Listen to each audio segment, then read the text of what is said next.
नमस्कार प्रेक्षकांनो, आजच्या भागामध्ये आपण बघूया.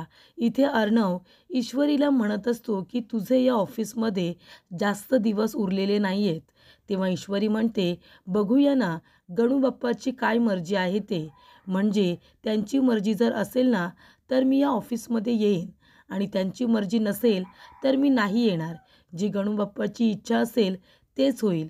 तेव्हा अर्णव म्हणत असतो, असं काही नसतं, मर्जी ही आपली असते आणि इथे फक्त माझी मर्जी चालते, कळेलच तुला. तेव्हा इकडे अर्णव आता तिला म्हणत असतो की इथे फक्त माझी मर्जी चालते आणि तुझे या ऑफिसमध्ये कमी दिवस उरलेत म्हणजे मी तुला कधीही काढू शकतो, असंही अर्णव म्हणतो. आणि इथे चल लावण्या असं म्हणून तो सरळ निघून जातो. तेव्हा इथे आता गणूबाप्पाच्या आगमनाची जी काही तयारी ईश्वरीने करून ठेवलेली असते, ती सगळी तयारी इथे अर्णवने अगदी उद्ध्वस्त करून टाकलेली असते. तेव्हा ईश्वरीला फार वाईट वाटतं. ती म्हणत असते, गणूबाप्पा आता तू या खडूसचंदला दाखवूनच दे की इथे फक्त तुझी मर्जी चालते. इथे तुझ्या परवानगीशिवाय एक पानसुद्धा हलत नाही. हे तू आता ह्या खडूसचंदला दाखवूनच दे आणि तुझं आगमन या ऑफिसमध्ये होऊ शकतं हे सुद्धा दाखवून द्या, असं ईश्वरी म्हणत असते. त्यानंतर प्रेक्षकांनो, इकडे नम्रता विचारात असते. नम्रता म्हणत असते की मला सुद्धा नोकरी मिळाली असती तर मी लवकरात लवकर इशूला पैसे देण्यासाठी मदत केली असती. मी पण नोकरी केली असती तर जास्तीचे पैसे जमा झाले असते आणि त्या अर्णव शिखरेला इशूने लवकर त्याचे पैसे परत केल्यानंतर आम्ही दोघीजणी इंदोरला परत गेलो असतो. तेव्हा इकडे आता तिचं बोलणं ऐकलेलं असतं राकेशने आणि तो आता आतमध्ये येतो. तेव्हा इकडे नमू घाबरते आणि म्हणत असते, अरे राकेशजी तुम्ही इथे अचानकपणे. तेव्हा राकेश म्हणत असतो की तुम्ही इथे गाणं गुणगुणत होता ना, ते बाहेर माझ्या कानावरती पडलं. मी बाहेरून जात होतो. मी विचार केला की बघूया नमूताई काय गुणगुणतायत ते. आणि खरं सांगू का नमूताई, तुम्हाला बघितलं ना की मला माझ्या बहिणीचीच आठवण येते. कारण तिलासुद्धा अशी गाणं गुणगुणायची सवय होती आणि तुमच्यासारखाच असा मधुर आवाज होता माझ्या बहिणीचा. तेव्हा इथे नमू म्हणत असते, तुम्हाला बहीण पण आहे का? तेव्हा राकेश म्हणतो, नाही होती, आता नाही आहे ती, पण तीसुद्धा तुमच्यासारखं छान गाणं गुणगुणायची. मागे तुम्ही कपडे वाळत टाकताना किती सुंदर गाणं गुणगुणत होता, ते मी ऐकलं होतं ना. तेव्हा इकडे नमू म्हणत असते, अहो मी गाणं शिकली आहे. राकेशजी तुम्ही एक काम करता का? मला इथे मुलांना गाणं शिकवण्याची नोकरी मिळवून देता का? मला खरंच खूप छान गाणं येतं. मी शिकले आहे ना गाणं, म्हणून म्हणते. तेव्हा राकेश म्हणत असतो, अहो गाणं हे फक्त गुणगुणायचं असतं, बोलायचं असतं. गाण्याचा उपयोग पैसे कमावण्यासाठी नसतो करायचा. पण जर तुमची इच्छा असेल तर मी तुम्हाला ही नोकरी नक्कीच मिळवून देण्याचा प्रयत्न करेन. तुम्ही अजिबात टेन्शन घेऊ नका. तेव्हा इकडे नमू म्हणते की ठीक आहे ना, मला जरी नोकरी मिळाली तर लवकरात लवकर आम्हाला दोघींना पैसे जमा करता येतील. तेव्हा इकडे आता राकेश म्हणत असतो, अच्छा म्हणजे हिला गाण्याची नोकरी मिळवून दिली की मग ईश्वरीला पैसे देईल आणि मग ते याचे अर्णवचे पैसे परत केल्यानंतर दोघीजणी इंदोरला निघून जातील. मी माझ्या ईश्वरीला इंदोरला जाऊच देणार नाही आहे. त्यानंतरला प्रेक्षकांनो, इकडे आता अर्णव घरी आलेला असतो आणि त्याला ईश्वरीचा राग आल्यामुळे तो खूपच जास्त आता राग व्यक्त करत असतो. तेव्हा अंजली येते आणि म्हणत असते, काय झालं काय? काय झालं चिंटू? एवढा का रागराग करतोयस? कुणाशी भांडण झालं का? तेव्हा इकडे आता अर्णव म्हणत असतो, दुसरी कोण ऑफिसमध्ये? तीच एक असणार ना, मिस इंदौर. तिच्यामुळे झाले हे सगळं आणि तू सुद्धा तिला इन्करेज केलं होतंस. तुला माहिती आहे तिने माघी गणपती आणण्यासाठी सगळी तयारी केली होती. ते सुद्धा माझी परवानगी न घेता. तू आलीस, तू तिला इन्करेज केलंस आणि घरी आल्यानंतर तिने माझी परवानगी न घेता सगळी तयारी सुरू केली. तेव्हा इकडे अंजली म्हणत असते, हां मग काय झालं? बाप्पाचं आगमन झालं असतं तर चांगलीच गोष्ट आहे ना. सगळेजण एकत्र येऊन बाप्पाची पूजा केली असती. तेव्हा इथे अर्णव म्हणत असतो, ताई अगं पण तिच्या मनाला जेव्हा वाटेल तेव्हा ती तसं करेल का? एकदा माझी परवानगी घ्यायला हवी की नको? तिच्या मनाला जे येतं ती तेच करते. आणि मला काय म्हणाली माहिती आहे? मी जेव्हा म्हणालो की तुझे ऑफिसमध्ये कमी दिवस उरलेत, ते मला म्हणाली की गणूबाप्पाच्या मनात असेल ना तेच होईल. म्हणजे माझ्या म्हणण्याला तिथे काही महत्त्व नाही आहे. तिला कितीही समजावून सांगितलं ना, तरी तिला मराठी, इंग्लिश, हिंदी कुठलीही भाषा तिला कळतच नाही. ती काहीतरी वेगळंच करते. तेव्हा अंजली म्हणते, "मग तिला एकदा समजावून सांगितलंस ना प्रेमाने, तर तिला कळेल सगळं. पण तू तिला समजावून काहीच सांगत नाहीस." तेव्हा इकडे अर्णव म्हणत असतो, "तू आणि ती मिस इंदौर दोघीही सारख्याच आहात. कुणाला काही बोलायला नको. दोघेही माझं काही ऐकून घेत नाही." तेव्हा इकडे आता अंजलीला आनंद होतो, की आता माघी गणपती हे साजरे होणारच. त्यानंतर प्रेक्षकांनो, इकडे आता नमू म्हणत असते, की "हे बघ, तुझा डबा घे बरं इशू आणि लवकरात लवकर तू ऑफिसला निघून जा आत्या यायच्या आधी. नाहीतर जर आत्या आली ना, तर विनाकारण ती तुला जाता जाता काहीतरी बोलेल आणि मग तुला वाईट वाटेल. तर असं व्हायला नको. तू निघ बरं." तेव्हा इकडे आता ती म्हणत असते, "अगं हो ताई, मी निघते. मला पण आता उशीरच होतोय." तेव्हा ती लगेचच डबा भरते आणि तिच्याकडे जी फाईल असते ती फाईल बघत असते. तेव्हा तिथे राकेश येतो आणि म्हणत असतो, "ईश्वरीजी, तुम्ही मला बोलावलंत का?" तेव्हा इशू म्हणते, "हां राकेशजी, माझं तुमच्याकडे एक महत्त्वाचं काम होतं म्हणून तुम्हाला बोलावलं होतं. आमच्या कॅन्टीनमध्ये एक मुलगी आहे, म्हणजे एक बाईच आहे, तिचं लग्न झालं आहे आणि तिच्या नवऱ्याने ना तिला खूप त्रास दिला. तिच्याबरोबर लग्न करून तिचं घर-दार, दागिने सगळं काही विकून तो पळून गेला आणि त्या बिचारीला फसवलं. तिला तिच्या नवऱ्याच्या विरोधामध्ये आता कंप्लेंट करायची आहे आणि मी तिला तुम्हाला न विचारता सांगितलं, की राकेशजी तुला मदत करतील म्हणून. तेव्हा मी बरोबर केलं ना? का मी तुमची परवानगी घ्यायला हवी होती? सॉरी, मी तुम्हाला विचारलं नाही." तेव्हा राकेश म्हणत असतो, "अहो असं काय करताय? बिचाऱ्या गरीब बायकांसाठी तर मी वकील झालो आहे. त्यांना मदत करण्यासाठी, त्यांच्या केसेस घेण्यासाठी आणि न विचारता तुम्ही माझं नाव सांगितलंत. यालाच मैत्री म्हणतात. बरोबर की नाही? मैत्रीमध्ये आपण एकमेकांना गृहीत पकडू शकतो. बरोबर की नाही? तुम्ही बरोबर केलं. मी त्या बाईची नक्कीच केस घेणार आहे." "काय नाव काय म्हणालात?" तेव्हा ईश्वरी म्हणत असते, की "त्यांचं नाव शलाका पाटील आहे." असं नाव घेतल्यानंतर इकडे आता राकेशच्या पायाखालची जमीनच सरकते. तेव्हा इशू म्हणत असते, "राकेशजी काय झालं? अहो काय झालं? कुठे हरवलात? तुम्ही घेणार आहात ना ही केस?"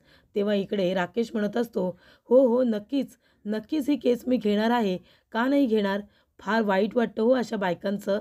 आणि ही तुम्हाला कुठे भेटली शलाका पाटील?" तेव्हा इकडे आता शलाका पाटील हिला मीच कॅन्टीनमध्ये नोकरी मिळवून दिली असं ईश्वरी म्हणते. "आमच्या ऑफिसच्या कॅन्टीनमध्ये मीच तिला नोकरी मिळवून दिली आणि बिचारी आता माझ्याबरोबरच असते, पण ती कॅन्टीनमध्ये काम करते. मग तुम्ही कधी भेटणार आहात तिला?" तेव्हा इथे राकेश म्हणतो, "भेटूया ना, भेटूया तिला." तेव्हा इथे इशू म्हणते, "आजच भेटूया का?" राकेश म्हणतो, "नाही आता नको. याच्यामध्ये तिच्या नवऱ्याचे काही फोटोज वगैरे आहेत का?" तेव्हा इथे इशू म्हणत असते, "नाही ना, नवऱ्याचे फोटो नाहीत. तो किती नालायक आहे तुम्हाला माहिती आहे का? लग्नाचे फोटो, डॉक्युमेंट्स सगळे काही तो घेऊन गेला तिथून. त्याने काहीसुद्धा ठेवलं नाही. लग्नाचे फोटोसुद्धा, अल्बमसुद्धा घेऊन गेला.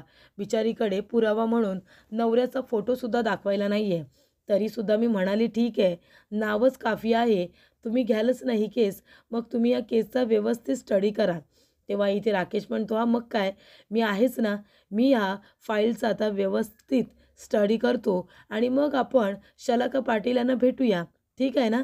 तेव्हा इकडे ईश्वरी म्हणते, थँक यू सो मच. मी तुम्हाला परवानगी न घेता तुमचं नाव सुचवलं आणि तुम्ही ही केस घ्यायला तयारी झालात." तेव्हा राकेश म्हणतो, "ठीक आहे ईश्वरीजी. अहो आपण एकमेकांसाठी एवढं तर करूच शकतो ना." तेव्हा इथे इशू म्हणते, "ठीक आहे." तेव्हा राकेश आपल्या मनामध्ये म्हणत असतो, "हिच्यासाठी मला अजून काय काय करावं लागणार आहे काय माहिती. म्हणजे ही आता मुंबईमध्ये आली, नंतरला ऑफिसमध्ये सुद्धा घुसली, ऑफिसमध्ये गेल्यानंतर माझ्या घरामध्ये सुद्धा गेली आणि घरातून आता ही माझ्या आता भूतकाळामध्ये जाण्याचा प्रयत्न करते." त्यानंतरला इथे इशू आता घाईघाईने इंदोरी पोहे खाते आणि ऑफिसला लगेचच निघून जाते. नमू म्हणते, "ही मुलगी पण ना नुसती घाई करत असते." त्यानंतरला इकडे ईश्वरी आता ऑफिसमध्ये आलेली असते. उदास असते, कारण तिला गणूबाप्पांना ऑफिसमध्ये आणायचं असतं. त्यांचं आगमन होणारच असतं, की इकडे सगळा प्लॅन फ्लॉप करून टाकलेला असतो अर्णवने. त्याच्यानंतरला इकडे ती आपल्या सगळ्या वस्तू डेस्कवरती काढून ठेवत असताना अंजलीचा फोन आलेला असतो. तेव्हा इथे अंजली म्हणते, "हाय ईश्वरी, अगं मी अंजली बोलते." तेव्हा इशू म्हणते, "हां बोला ना ताई." तेव्हा अंजली म्हणते, "काय गं काय झालं? तुझा आवाज का असा येतोय? एवढा हळूहळू? सगळं काही ठीक आहे ना? तू अपसेट आहेस का?" तेव्हा इशू म्हणते, "नाही नाही, काही झालेलं नाही आहे." तेव्हा इकडे अंजली म्हणत असते, "हे बघ, तुझ्या आवाजावरूनच कळतंय की नक्कीच काहीतरी झालंय. ईश्वरी काय झालंय? काही सांगशील का?" तेव्हा इकडे आता ती म्हणत असते, "काय सांगू ताई तुम्हाला? मी आपल्या ऑफिसमध्ये माझी गणपती आणणार होते, पण अर्णव सर तिथे आले आणि मला खूप ओरडले. त्यांनी मी केलेलं डेकोरेशन सगळं विस्कटून टाकलं आणि ते म्हणाले की माझ्या परवानगीशिवाय इथे बाप्पाचं आगमन होणार नाही, कळलं तुला? आणि तुझे आता कमी दिवस उरलेत असं सुद्धा मला म्हणाले." तेव्हा इकडे आता मला खूप ओरडले असं ईश्वरी सांगत असते. तेव्हा ईश्वरी म्हणते, "पण मी खरं सांगू का? असं कोण करतं का? बाप्पाचं आगमन होणार आहे म्हणून मी सगळी तयारी केली होती, तर यांनी सगळी तयारी खराब केली. आता गणू बाप्पाच्या आगमनाला कुणी थांबवू शकतं का? पण सरांनी ते केलं." तेव्हा अंजली म्हणत असते, "अगं, म्हणजे चिंटूने नकार दिला का? म्हणून तुला वाईट वाटते? पण जाऊ दे, तू त्याच्या बोलण्याकडे नको लक्ष देऊ." तेव्हा, "अगं, मला पण गणपती बाप्पा यायलाच हवे होते ना. माझीसुद्धा ती इच्छा होती. पण आता तो नाही म्हणतोय तर मी तरी काय करू? बरं तू काळजी करू नको. मी मंदिरामध्येच जाऊन बाप्पाची पूजा करणार आहे. तू तिथे ये आणि मला जॉईन कर ना. आपण दोघीजणी मिळून करूया." तेव्हा ईश्वरी म्हणते, "अंजलीताई, तुम्हाला खरं सांगू का? मला असं वाटतंय की गणपती बाप्पा ऑफिसमध्ये येणारच. माझं या ऑफिसमधलं पहिलं वर्ष आहे ना. मला खरंच असं मनापासून वाटतंय की कुणीही कितीही थांबवण्याचा प्रयत्न केला तरीसुद्धा ऑफिसमध्ये बाप्पाचं आगमन होणार आणि ते होण्यापासून कुणीही थांबू नाही शकत." तेव्हा इथे अंजली म्हणते, "हो का? म्हणजे तुला असं वाटतंय खरंच? मग तसं झालं तर छानच होईल ना गं." त्याच्यानंतर एक मुलगा येतो आणि म्हणत असतो की, "ईश्वरी, तुला सरांनी बोलावलंय लवकरात लवकर चेंजिंग रूममध्ये." तेव्हा इकडे ती म्हणत असते, "हो मी जाते." आणि ती अंजलीला म्हणते की, "ताई मी फोन ठेवते, आपण नंतर बोलूया." तेव्हा अंजली म्हणते, "हो बरं ठीक आहे." त्यानंतरला अंजली मनामध्ये म्हणत असते की याचा अर्थ खरोखर ऑफिसमध्ये गणू बाप्पाचं आगमन होणार का? ईश्वरी हे सगळं करून दाखवेल? तेव्हा इकडे तिलासुद्धा मनामध्ये आनंद तर झालेलाच असतो. त्यानंतर प्रेक्षकांनो, इकडे ईश्वरी आता घाईघाईने अर्णवने तिला बोलावलेलं असतं.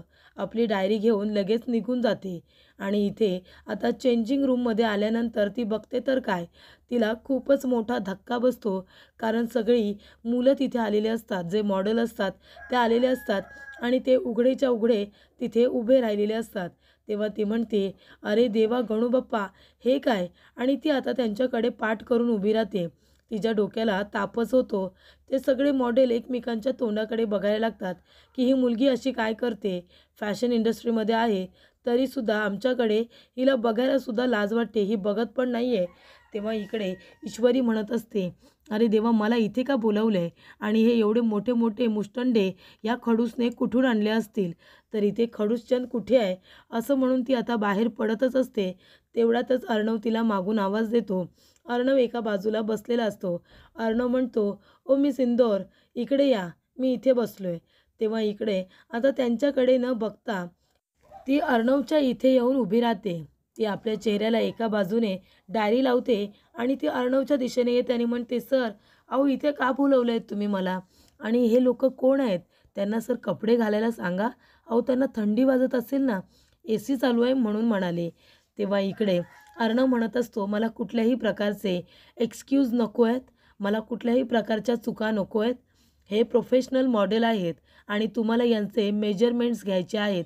ते सुद्धा एकदम ॲक्युरेट. मला अजिबात त्याच्यामध्ये चुका नको आहेत. कळलं तुला? तेव्हा एक काम करा आता, लवकरात लवकर यांचे मेजरमेंट्स घ्या. तुमच्याकडे 20 मिनटं आहेत." तेव्हा इकडे ईश्वरी म्हणत असते, "कोण मी? मी यांचे मेजरमेंट्स घ्यायचे आहेत?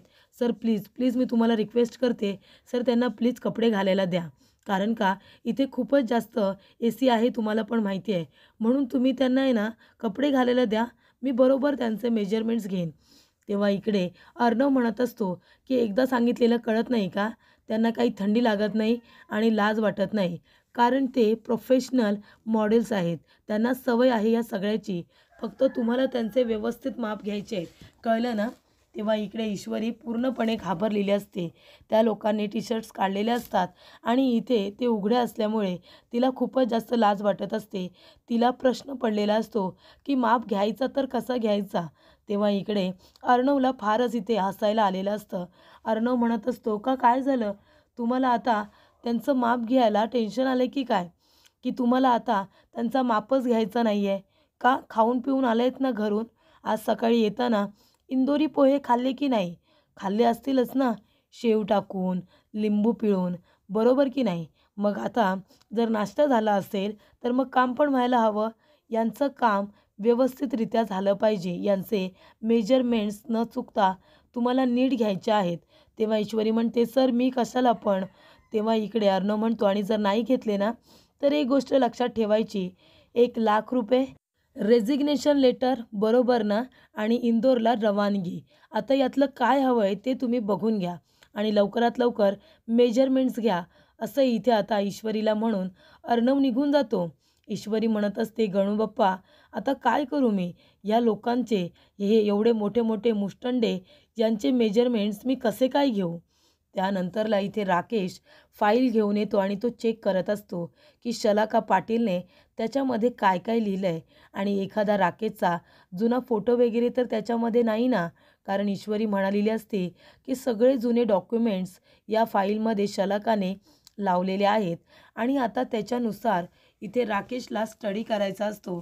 त्याच्यामुळे इथे राकेश म्हणत असतो की मला काहीतरी या शलाका पाटीलचं करायचं आहे. म्हणजे ही ईश्वरी माझी होईल तेव्हा होईल, पण हिच्यासाठी मला काय काय करावं लागणार आहे काय माहिती.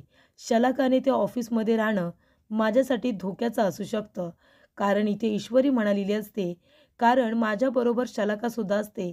तुम्हाला जर काही माहिती हवी असेल तर मला फोन करा, मी शलाकाजवळ तुमचं बोलणं करून देईन. तेव्हा इथे राकेश म्हणत असतो की अजिबात नाही, ईश्वरी आणि शलाका दोघीजणी एकत्र असणं माझ्यासाठी धोक्याचं असू शकतं. तेव्हा शलाकाला आता जावंच लागेल, मला काहीतरी करावं लागेल, शलाकाला आता जावंच लागेल, असं तो म्हणत असतो. त्याच्यानंतर प्रेक्षकांनो इकडे ईश्वरीला खूपच जास्त टेन्शन आलेलं असतं. ती मागे वळून त्या मॉडेल्सकडे बघतसुद्धा नसते. तेव्हा इथे मॉडेल्स म्हणत असतात मॅडम तुम्ही लवकर आमचे मेजरमेंट्स घेताय ना, कारण आम्हालासुद्धा शूटिंगसाठी जायचं आहे, आम्हाला उशीर होतो आहे ना म्हणून. तेव्हा इथे आता ईश्वरी म्हणत असते हां घेते भैया, सॉरी मला थोडा उशीर होतो आहे, पण घेते मी मेजरमेंट्स घेते.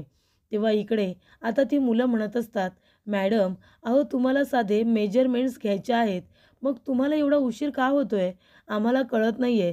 तुम्ही लवकरात लवकर जर मेजरमेंट्स घेतले तर आम्हाला पण जाता येईल ना.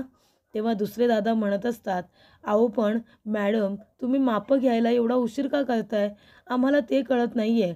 तेव्हा ती म्हणते हां घेते ना घेते, आणि ती मनामध्ये म्हणते की गणूबाप्पा आता तुम्हीच काहीतरी चमत्कार करून दाखवा, म्हणजे असं काहीतरी करा की यांची मापंसुद्धा घेता येतील आणि माझी नोकरीसुद्धा जाणार नाही, मला रिझाईनसुद्धा करता येणार नाही. तेव्हा इकडे ईश्वरी काही हालचाल करायला तयार नसते. ती विचारातच उभी असताना इथे आता मॉडेल्स म्हणत असतात की असं काय करताय तुम्ही, अहो मॅडम लवकरात लवकर मेजरमेंट्स घ्या आणि आम्हाला पण मोकळं करा, आम्हाला पण जायचं एवढा उशीर नाही आहे इथे थांबायला. तेव्हा ईश्वरी म्हणते हां या ना इकडे या, आणि तिथे येऊन आता तो मुलगा उभा राहिलेला असतो त्याच्याकडे न बघता इथे ईश्वरी माप घ्यायला जात असते. तेव्हा तो म्हणतो अहो मॅडम काय करताय तुम्ही. ती म्हणते सॉरी भैया, आणि ती दुसरीकडे बघूनच त्याचा माप घेत असताना आता तो बाजूला होतो आणि स्वतःच्या जागी दुसऱ्याच मुलाला उभं करतो. तेव्हा इथे ईश्वरी आता मागे वळून बघते तर तिथे दुसऱ्या मुलाला उभं केलेलं असतं. तिला आश्चर्य वाटतं आणि ती मुलं हसायला लागतात.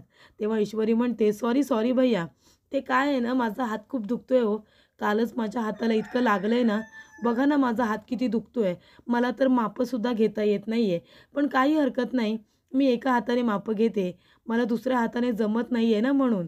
तेव्हा इकडे आता ईश्वरी काही त्यांची मापं व्यवस्थित घ्यायला तयार नसते आणि त्या मॉडेल मुलांनासुद्धा कळतं की त्यांना जमत नाही आहे.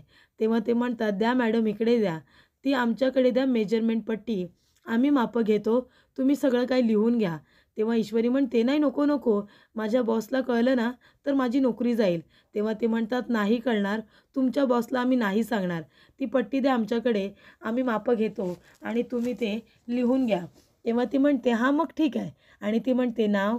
तेव्हा इथे आता रोहन, राकेश अशी नावं सांगितली जातात आणि ती मुलं एकमेकांचे मेजरमेंट्स आता घेत असतात. इथे शोल्डर, कंबर सगळं काही अगदी व्यवस्थित आता त्या मुलांनी ती मापं काढून तिला दिलेली असतात.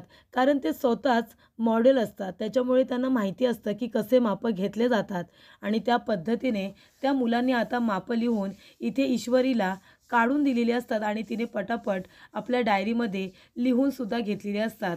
तेव्हा ईश्वरी म्हणत असते की "थँक गणू बाप्पा." आणि बघा इथे ती म्हणत असते की "खडूसचंद दाखवली का नाही एकदम व्यवस्थित तुला मापं घेऊन." त्याच्यानंतर तिलाच आनंद झालेला असतो आणि ती म्हणते, "थँक हां भैया, थँक तर पुढील भागामध्ये आपण बघूया. इथे ईश्वरी अर्णवला म्हणत असते की "सर, हे घ्या, सगळे मेजरमेंट्स मी घेतलेले आहेत, एकदम ॲक्युरेट, याच्यामध्ये एकसुद्धा चूक नाही आहे सर." तेव्हा इकडे आता अर्णव गप्पच बसतो. त्याला आश्चर्य वाटतं की हे काम ह्या ईश्वरीने केलं तरी कसं? तेव्हा ईश्वरी म्हणत असते की "सर, अजून कुठलं एकदम मोठं काम माझ्यासाठी शोधून ठेवलं आहे का सर?" "नाही, तुम्ही ते ठेवलंच असेल ना, कारण मला त्रास होईल असं काम तर तुम्ही नक्की शोधून ठेवाल. जसं आता ठेवलं होतं तसं मोठं काम आता कुठलं असेल तर शोधून ठेवा, ज्याने मला खूप जास्त त्रास होईल आणि मी नोकरी सोडून देईन, बरोबर की नाही? पण असं होणार नाही आहे सर. जे काही करायचं आहे ते करा." त्यानंतरला इथे आता शलाका एका मुलीबरोबर बोलत असते आणि ती तिथून गेल्यानंतर तिथे आता तोंडाला मास्क वगैरे लावून राकेश आलेला असतो. कारण त्याला शलाकाला बघायचं असतं. तेव्हा इथे राकेश शलाकाकडे बघत असतो. जेव्हा ती तिथून निघून जाते तेव्हा तो तिच्या मागे मागे जाण्याचा प्रयत्न करत असतो. तेव्हा इथे शलाकाजवळ ईश्वरी आता बोलत असते. ती म्हणत असते, "काही झालं ना तरीसुद्धा इथे गणूबाप्पाचं आगमन होणार म्हणजे होणारच." त्या दोघींना एकत्र असं बोलताना बघून राकेश खूपच जास्त टेन्शनमध्ये आलेला असतो. तेव्हा राकेश जात असताना अंजली म्हणत असते, "एक्सक्यूज मी, 1 मिनिट थांबा तिकडे, थांबा." तेव्हा इथे राकेश खूपच जास्त घाबरतो.